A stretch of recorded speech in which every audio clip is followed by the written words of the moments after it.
오늘은 디도서 1장 5절에서 9절의 말씀을 통해 디도를 그레데에 남겨둔 이유라는 제목으로 함께 은혜를 나누고자 합니다. 바울은 나의 참 아들 된 디도에게 편지를 보내고 있는데, 이러한 가운데 디도를 그레데에 남겨둔 이유를 말해주고 있습니다. 바울이 디도를 그레데에 남겨두었다는 일을 통해 바울이 그레데에 갔을 때에 디도를 남기고 다음 선교지를 떠난 것을 알게 됩니다. 바울은 1차 로마 투옥에서의 석방 후에 그레데에 들러 교회를 개척한 것 같습니다. 그리고 디도에게 교회를 맡긴 후에 밀레도, 드로아, 고린도, 니고볼리, 로마의 등으로 순서로 전도 여행을 나선 것으로 보여집니다. 그레데라고 하는 곳은 지리적으로 헬라의 본토의 남단 지역에 있는 크고 유명한 섬입니다. 그레데는 지중해의 네 번째로 큰 섬이며 유럽과 소아시아 그리고 아프리카를 연결하는 교통의 중심지로 다양한 문화가 혼합된 곳이기도 합니다. 바울은 디도를 그레데에 남겨둔 이유를 두 가지로 말하고 있습니다. 첫 번째는 남은 일을 정리하라는 것입니다. 바울은 로마 감옥의 생활에서 풀려난 뒤 그레데 섬에 도착하여 교회를 세우고 조직하는 일을 했지만 그 일을 마치지 못하고 다른 곳으로 떠난 것 같습니다. 그리하여 남은 일을 정리하라고 하는 이 바울의 명령은 자신으로부터 미치지 못했던 교회의 조직과 또한 여러 행정적인 일들, 또한 거짓 교사들 때문에 악화된 교회 환경을 회복하고 교정하는 일과 연관될 수 있습니다. 다시 말해 그레데 교회가 온전한 교회를 성장해 나가기 위해 보완되어야 할 것들을 거짓 교사의 사상에 맞선 진리에 대한 인식과 교육, 또한 비조직적이고 비행정적인 일들을 바로잡고자 누구를 남겨놨냐면 디도를 남겨놓아 그 남은 일을 정리하라고 말하고 있는 것입니다. 그 일에 디도가 적임자로 여겨졌던 것입니다. 두 번째로는 각성의 장로들을 세우기 위한 것입니다. 각성회라고 하는 이 표현을 보아 그레데 안에는 이미 몇몇의 지역에 상당수의 교회가 있었으며 디도는 여러 교회의 지도자라고 할 수 있는 장로를 세우기 위해 그레데에 남겨진 것으로 보여집니다. 장로들에서 장로는 연장자, 원로, 노인, 조상이나 선진을 뜻하는 단어입니다. 그러나 그 의미가 확대되어 유대인의 사내들인 공의회 의원, 개개의 도시들에게 공적 업무를 처리하고 재판을 집행하는 자, 교회나 집회를 관장하는 자 등을 가리키는 용어로도 쓰입니다. 여기에서 말하는 장로는 오늘날의 장로의 개념이 아닌 목사의 개념에 가깝습니다.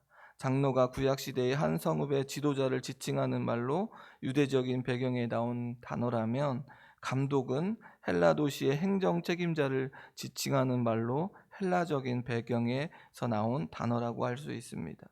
또한 장로라고 하는 단어가 연장자라고 하는 측면에 더 강조를 두고 있다면, 감독은 목회사역의 측면에 중점을 두고 있습니다.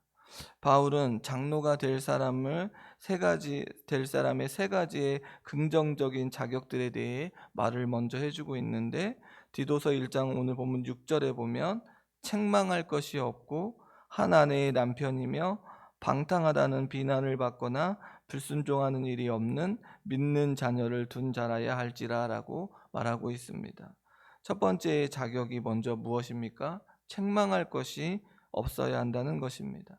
7절에서도 감독의 자격으로 다시 한번 반복되고 있는데, 디모데후서 3장 10절에서도 집사의 자격으로도 말한 적이 있습니다.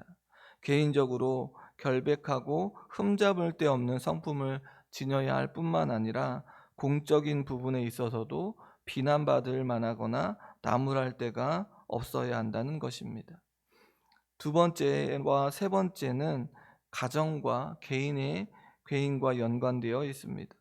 한 아내의 남편이 되어야 한다는 것은 이 의미를 다양하게 해석하는데, 일부 다처제를 금지하거나 독신 생활을 반대한다거나 아내가 죽은 후 재혼을 하지 말라는 해석, 이혼 후 재혼을 하지 말라는 뜻의 해석이 여러 가지 해석이 있습니다. 그러나 바울이 말하고자 하는 것은 결혼 생활에 성실하라고 하는 일반적인 의미로 교훈하고 있습니다. 직분자가 결혼해서 가정을 이루고 있는 상태에서 그 아내에게 성실하라고 하는 그런 의미를 담고 있는 것을 보게 됩니다. 세 번째, 자녀 교육의 측면에서 장로의 자격의 조건을 말하고 있는데, 방탕하다는 비난을 받거나 불순종하는 일이 없는 믿는 자녀들을 둔 자를 세우라고 말하고 있습니다. 자녀의 문제를 드는 것은 가장된 자의 지도력과 인격을 알 수 있기 때문입니다. 자기 자녀들에게 믿음을 가르치지 않는 자는 교회를 믿음으로 양육하는 장로의 직책에 부적합하다는 것입니다. 방탕과 불순종은 불신앙의 징표입니다. 방탕과 불순종은 불신앙의 징표입니다. 참된 믿음은 가족 내에서 예의 바르고 순종하는 삶으로 나아갈 수밖에 없습니다. 교회의 영적인 지도자는 남을 다스리기 이전에 그 가정을 바르게 다스릴 줄 알아야 한다는 것입니다. 바울은 장로와 감독으로 세워서는 안 되는 부정적인 5가지 자질에 대해 말을 하고 있는데, 7절에 보면 감독은 하나님의 청지기로서 책망할 것이 없고 제 고집대로 하지 아니하며 급히 분내지 아니하며 술을 즐기지 아니하며 구타하지 아니하며 더러운 이들을 탐하지 아니하며 라고 말하고 있습니다. 먼저 감독은 하나님의 청지기로서 책망할 것이 없어야 함을 강조하고 있습니다. 다른 사람의 비난을 받지 말아야 할 삶의 모습을 계속 말해주고 있습니다. 교회를 하나님의 가정으로 묘사하는 것이 목회서신의 특징인데, 디모데전서 3장 15절에 보면 이 집은 살아계신 하나님의 교회의 진리의 기둥과 터라고 말하고 있습니다. 감독을 책망받을 것이 없는 사람으로 세워야 하는 이유가 무엇이냐면, 하나님의 가정을 책임지고 감독하는 하나님의 대리자로서 그 임무에 부적합하다는 비난과 의심을 받아서는 안 되기 때문에 그렇다는 것입니다. 책망할 것이 없는 자를 세워야 한다는 것입니다. 바울은 5가지의 부정적인 자질들을 이야기하고 있는데, 2개의 자질은 개인 성품과 관련되어 있고 나머지 3개의 자질은 인간관계에 관련되어 있습니다. 먼저 감독으로 세워서는 안 되는 자질이 무엇입니까? 고집대로 하지 않는 것입니다. 이 표현은 거짓 교사들이 오만하고 고집불통의 태도로 무례한 자질을 말하고 있는데, 자기 만족과 자만에 빠져서 자신의 고집대로 사는 사람을 교회 지도자로 세우게 되면 공동체 전체가 힘들다는 것입니다. 2번째의 자질은 급히 분내해서는 안 된다는 것입니다. 다양한 가치관의 생각을 지닌 사람들로 구성되어 있는 교회 공동체로 이끌고 나아가기에는 급히 분내는 자에게는 적합하지 않다라는 것입니다. 3번째의 자질은 술을 즐기지 아니하는 것입니다. 이 표현은 술에 빠진 자를 묘사할 때 쓰이는 표현인데, 술 취한 사람의 특징이 무엇입니까? 난폭한 행동을 하거나 방종할 때 이런 표현을 쓰게 된다는 것입니다. 교회의 선한 모습에 해를 입힐 가능성이 높기 때문에 술을 즐기지 아니하는 것을 말하고 있습니다. 4번째 자질은 구타하지 아니하는 것입니다. 폭력을 휘두르는 행동에 쓰이는 표현인데, 분노와 폭력 또한 개념들까지 포함되어 있습니다. 술에 취하면 자제력을 잃고 폭력을 휘두르고 폭언을 일삼는 가능성이 있기에 2표현을 함께 쓰고 있는 것을 보게 됩니다. 5번째의 자질은 더러운 이익을 탐하지 아니하는 것인데, 부정직한 이익을 좋아하거나 부끄러운 정도로 탐욕을 부리는 태도를 말하고 있습니다. 바울은 이 부정적인 자질들을 연결한 뒤에 6가지의 바람직한 그런 자질들을 말하고 있습니다. 디도서 오늘 본문 8절에 보면 오직 나그네를 대접하며 선행을 좋아하며 신중하며 의로우며 거룩하며 절제하며 라고 말하고 있습니다. 바울은 가정과 교회를 잘 다스릴 뿐만 아니라 교회 밖의 외인들에게도 선한 모습을 보여야 함을 말해주고 있습니다. 먼저는 나그네를 대접하는 것입니다. 당시의 시대적인 상황을 볼 때 나그네를 돌보는 일이 요청되던 시대입니다. 당시 여행자를 위한 숙박시설이 없었기 때문에 나그네를 대접하는 관대한 삶은 복음 선교에도 중요한 일이기도 했다는 것입니다. 두 번째, 선행을 좋아하는 것은 선을 추구함에 있어서 적극적인 태도를 갖는 것을 의미합니다. 세 번째는 신중한 삶의 태도를 갖는 것입니다. 자신을 절제하고 통제할 줄 아는 성품을 지칭합니다. 네 번째는 의로운 사람이어야 합니다. 사람을 대할 때 행실의 올바름과 공의로움을 갖는 것입니다. 감독이 될 사람은 그리스도의 십자가의 구속을 경험한 뒤로 그 삶의 모습에 의로움이 나타나야 한다는 것입니다. 다섯 번째는 거룩한 사람이어야 합니다.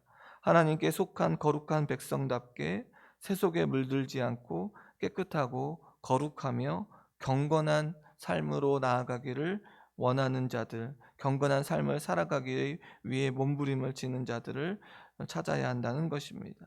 여섯째는 절제하는 사람이어야 합니다. 교회 지도자가 될 사람은 자신을 잘 통제하고 절제할 줄 알아야 합니다. 이 말이 참 어려운 것 같습니다. 절제한다라는 것은 어렵습니다.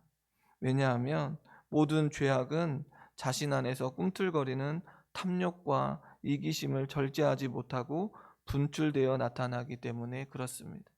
우리 안에 욕심과 욕망으로 가득 차 있을 때 절제하는 것이 얼마나 어려운지를 우리는 잘 경험하게 되어지고, 저 역시 이 절제의 문제 앞에 자꾸 넘어질 때가 참 많이 있습니다. 그리하여 우리는 무엇을 추구해야 하는가?